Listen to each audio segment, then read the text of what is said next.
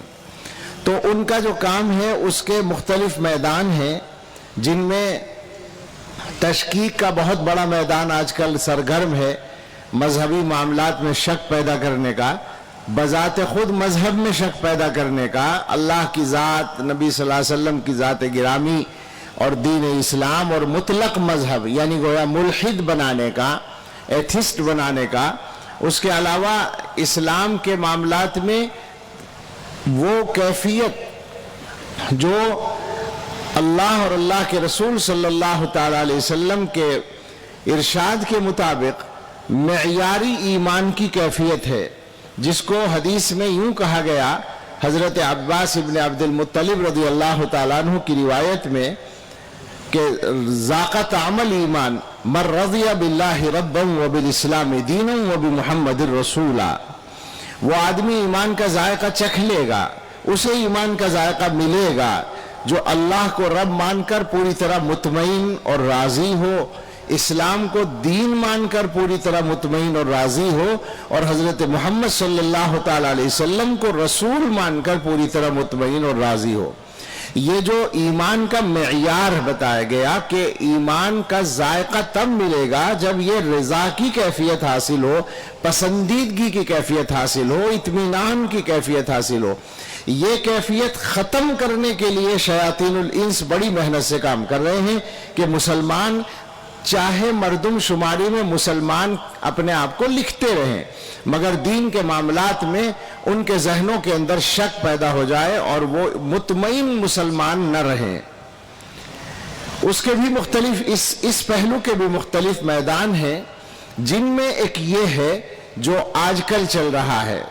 ابھی حضرت مولانا یحییٰ صاحب سے بات ہو رہی تھی، بعض فتنوں کی طرف ہم لوگ متوجہ تھے، لیکن میں یہ سمجھتا ہوں کہ اس وقت باطل افکار جتنے بھی ہیں وہ بہت زیادہ مستعدی کے ساتھ دوبارہ حملہ آور ہیں اور دوبارہ جان پکڑ رہے ہیں، دوبارہ اپنے دائرے کو وسیع کرنے کے لیے موجودہ زمانے کے تقاضوں کے مطابق کام کر رہے ہیں۔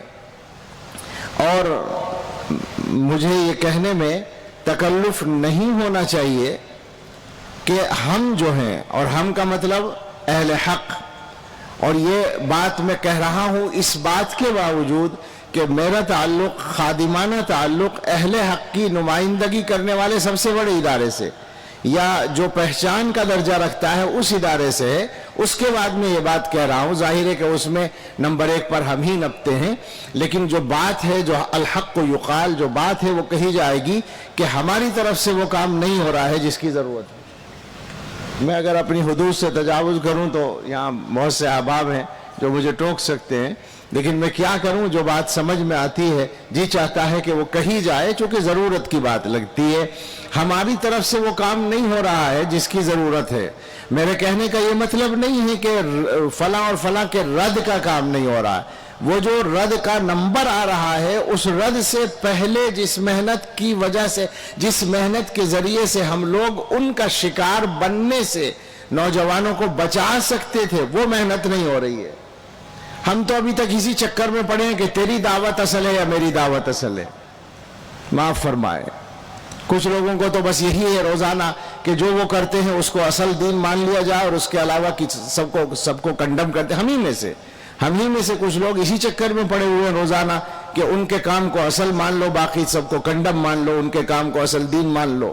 انہی باتوں نے ہمیں تباہ کر رکھا ہے، اور جہاں کام ہونا چاہیے، جہاں نشانہ لگنا چاہیے وہ نہیں ہو رہا ہے۔ بالکل صاف بات ہے یہ، لہذا شکار ہو رہے ہیں اور گمراہی پھیل رہی ہے۔ اب یہ بات جو ہے بالکل کوئی راز نہیں ہے، اس لیے کہنے میں بھی حرج نہیں ہے کہ لوگ شکار کر رہے ہیں اور باطل افکار پر جانے والوں کی تعداد بڑھ رہی ہے۔ اگر ہم لوگوں نے ابھی بھی